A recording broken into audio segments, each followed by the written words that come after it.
In 922 AD, Ahmad ibn Fadlan, a Muslim diplomat, embarked on a significant journey through Russia, where he encountered deeply unsettling aspects of Viking culture. His observations revealed a society steeped in brutality and dominance, particularly evident in the rituals surrounding sacrifice, where Viking raiders performed intimate acts with a slave girl before her tragic end alongside their deceased chieftain. This experience left an indelible mark on Ahmad, who documented these shocking practices that intertwined sexuality with warfare and social control. Ahmad's accounts, initially dismissed by historians as mere propaganda, highlighted a complex social hierarchy where sexual roles dictated power dynamics. In Viking society, a man's honor was closely linked to his sexual prowess, and those labeled as passive, referred to as vagar, faced dire consequences, including potential murder. This rigid sexual hierarchy ensured that the dominant partner maintained social respect, while the submissive partner lost not only manhood but also legal rights and community standing. Thus, one's position during intimate encounters significantly influenced their societal status. The implications of perceived sexual passivity were severe and far-reaching.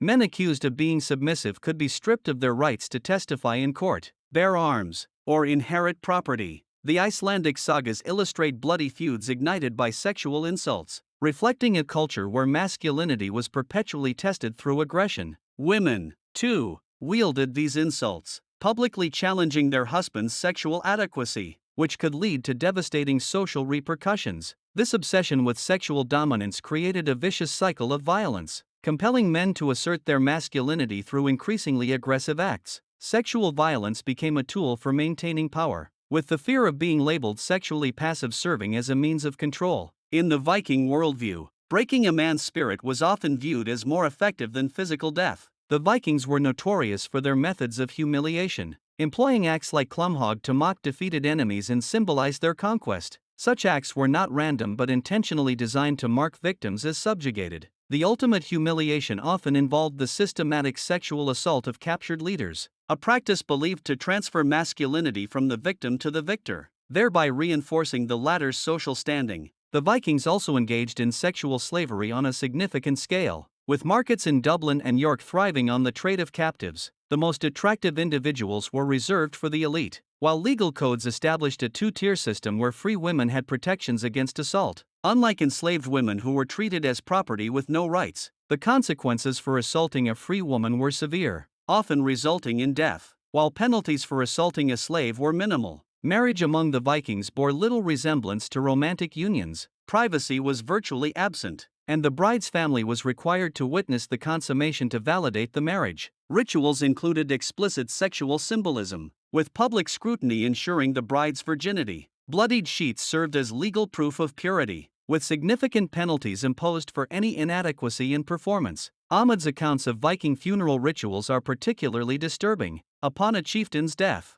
funerals devolved into orgies meant to transfer life force to the deceased. Slave girls were often chosen to accompany their masters into the afterlife, believed to become eternal companions in Valhalla. These girls participated in intimate relations with multiple men before the ceremony, serving as sacred vessels for the tribe's spirit. The climax of these rituals was harrowing, with the slave girl often being strangled and stabbed, her death celebrated as a means to ensure the chieftain's power in the afterlife. Viking society presented a paradox. While free women enjoyed rights unmatched in other cultures, enslaved women faced horrific exploitation. Free Viking women could divorce their husbands for sexual inadequacy and control property, yet their rights starkly contrasted with the brutal realities of enslaved women, who possessed no autonomy. Moreover, Viking attitudes towards same-sex relationships were complex. Homosexuality was accepted as long as men maintained the dominant role, with sagas recounting warriors who had both wives and male lovers. However, accusations of sexual passivity carried severe repercussions, often leading to ostracism or worse. The Vikings turned sexual violence into public entertainment, with punishments designed for humiliation. Executions often involved public sexual assault, with crowds witnessing spectacles of ironic justice. Captured enemies were forced into degrading acts for the amusement of Viking spectators, reinforcing social hierarchies through shared violence. In conclusion, Viking society intricately intertwined sex, power, and violence, creating calculated methods of social control that shaped their world and left a lasting legacy influencing modern concepts of masculinity and power dynamics. Their practices were not random acts of barbarism.